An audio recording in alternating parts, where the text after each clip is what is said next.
Hello everyone, welcome to the channel. My name is Lee and this is the weekly Tottenham news review. If you're watching on YouTube, please do subscribe to the channel, like, share and comment in the comment section below. If you're listening on audio platforms, please hit that follow button and leave a review if you can.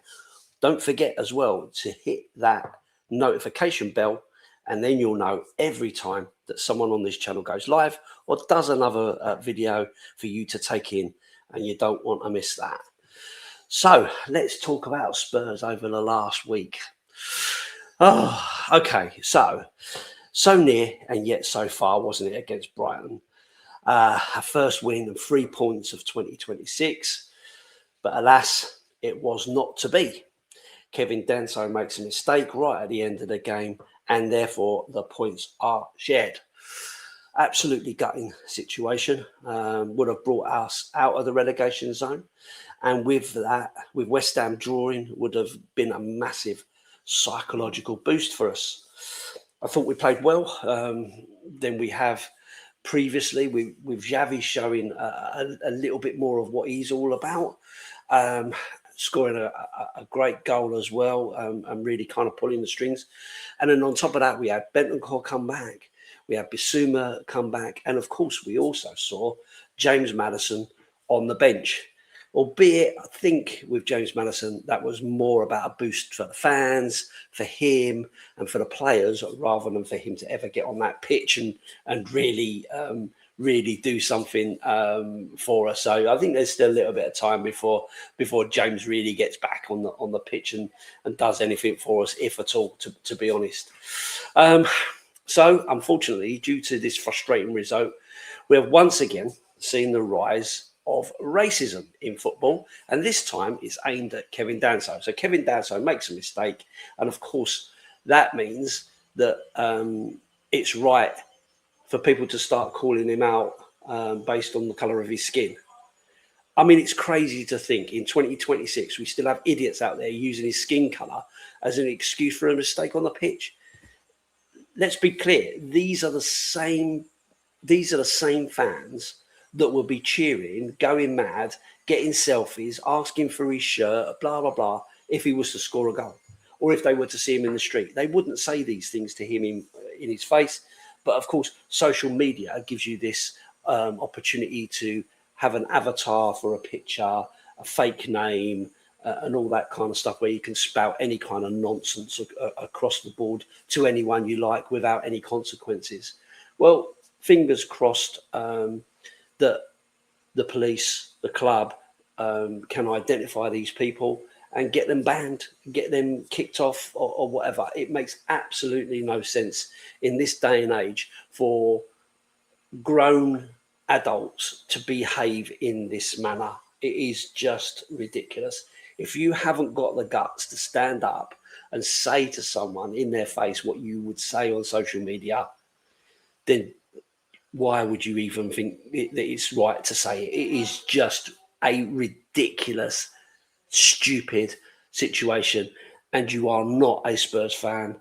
You are not a football fan. You are a cretin, and you need to get out away from football and take up fishing or something like that, where you can sit on your own and spout your nonsense to yourself. That's just my opinion. I'm not speaking for everybody else. And I understand that football is emotional, but come on, let's use a bit of common sense and a bit of common decency, shall we? It makes no sense for you to behave in the way that you have. So, grow up. Over this week, we've also seen various reports regarding player moves. The vultures are circling. Tottenham are close to the relegation zone, so of course that gives all the clubs an opportunity to stick their beak in and start pecking at the players, thinking, "Oh, can we get a good deal out of this?" Can't complain. Tottenham do it. A team that's looking at relegation, what do? We go around looking for their best players and try and pick them off and all the rest of it. So it's no surprise to me that there are clubs doing that. excuse me. The big one, of course, has been Archie Gray in particular. He's been a focus of a lot of teams. So you've got Liverpool now joining in with Man United, Chelsea, Bayern Munich, Real Madrid, Aston Villa. You know, all these other clubs still sticking their noses in, and you know, like I said, you can't blame them. He's a good player, good young player, very versatile, can play at the back, can play in midfield. I do feel though that that's not going to happen. He does have a contract, so we're under no pressure to sell him. There are other players that we can sell and so on that would save wages and all the rest of it. So I don't think that he is the one that we would want to let go. And I don't think he does strike me as a sort of player that has a little bit of integrity and loyalty around him. I think he's got a good footballing family who can give him good advice. And I'm hoping that they're advising him to stay at least for another season, see what happens, especially if we stay up. To develop his career, because I think he's just now starting to see what he can do. He's got a manager with a long-term contract who will believe in him and develop him, so he can see the project for himself, whereas we've been hit with all this, you know, Postecoglou to Frank to Tudor, now to De Zerbi. De Zerbi is there for the long term. I'm hoping that whilst it's for the long term, it does mean that we are going to build something and look to do something in the longer term. And that gives those players that stability we need. Of course, you know, there is players that we can work with. You know, moving on. You know, Bissouma has interest from, I think it's Valencia in Spain. Sarr, who I probably wouldn't want to go, to be honest with you. There's interest in him from Turkey with Fenerbahce. Even Kolo Muani, I've seen reports that he has interest from Liverpool.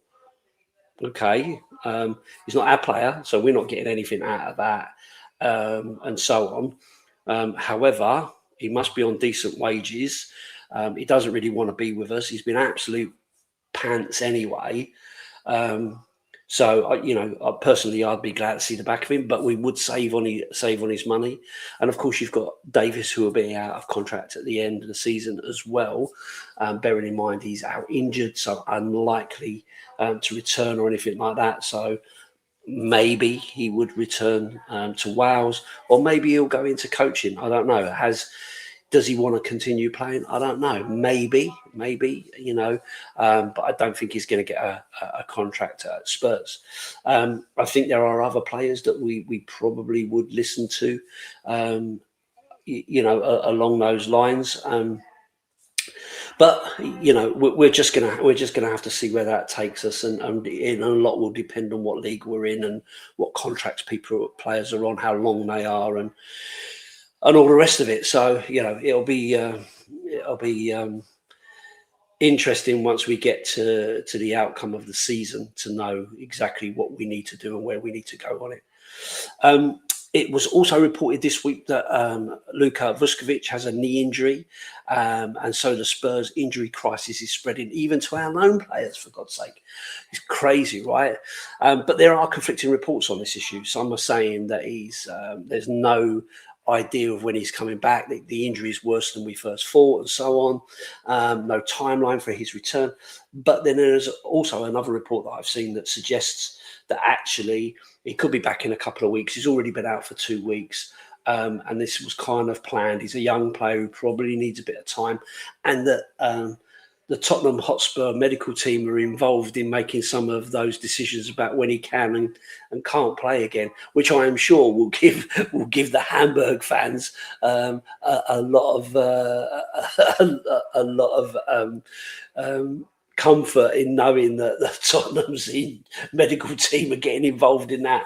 Not, so I'll be surprised.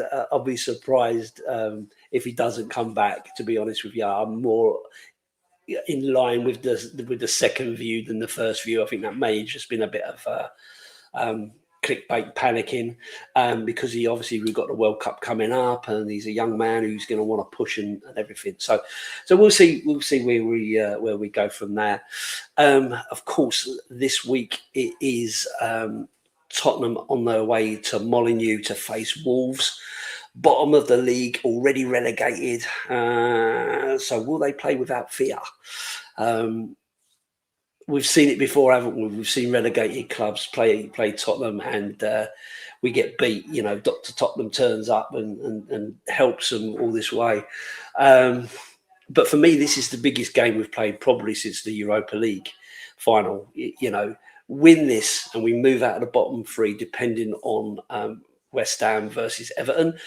And bear in mind, Everton are going for Europe, and they want to keep going. They're doing really well under David Moyes and their new stadium, all that kind of stuff.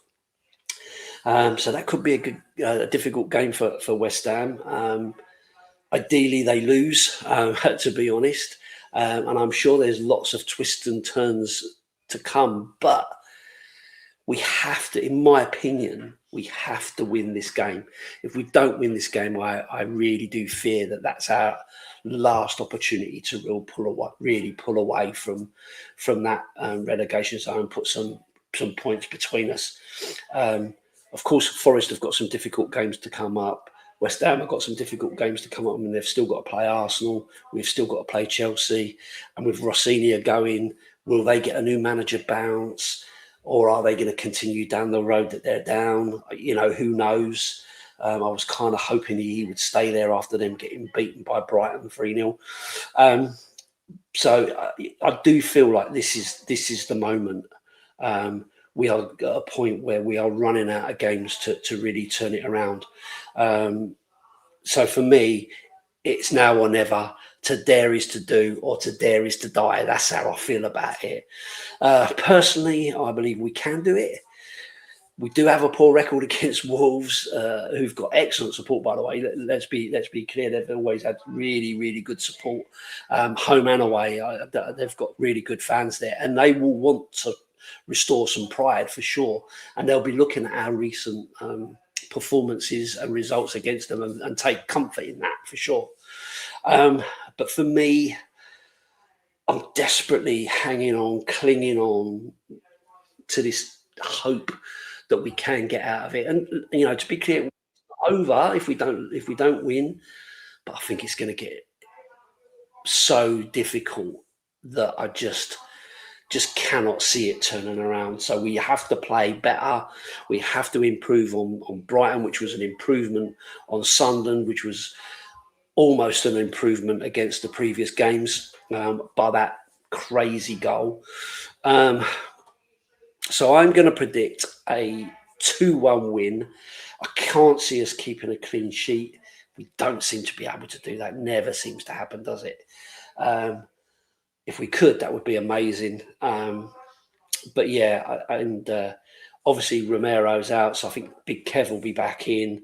Van der Ven needs to get his head out of his arse and really put a performance in, because his performances so far this season have been poor. So really looking for that one. Xavi has got to play again. We need to get him on the pitch, because he's the only creative player that we've got. And let's see what we can do. For me personally, I'd go with Richarlison up front, because I think he needs probably 10 opportunities. He's the only one who ever seems to be able to score a goal these days. So yeah, I'm going to go for a 2-1, hoping for a 3-0. Hoping for a 3-0, but I'm going to go for a 2-1 and sit firmly on that fence. I'll be getting the splinters out my bum in a minute. So yeah. So fair bits happened this week. It's not all been good, but there's some bits and pieces in there. The season's not over. There's another 5 games to go. Let's see where it can get us. And I'm hoping and praying that we are a Premier League team next season. So anyway, if you've enjoyed this video, please do give it a thumbs up. Like, share, comment in the comment section below. If you agree with anything I've said, or you disagree with anything I've said, please do comment in there. I read all the comments and I try to respond to any that I can. If you don't subscribe to Chris's channel, what are you doing? Subscribe. Why? What? It don't cost you anything, and what you get is lots and lots of content on a daily basis covering the men's team, the women's team, the under 21s, England. You know, what more could you ask for? Chris works really, really hard, along with some other content creators that come on and support.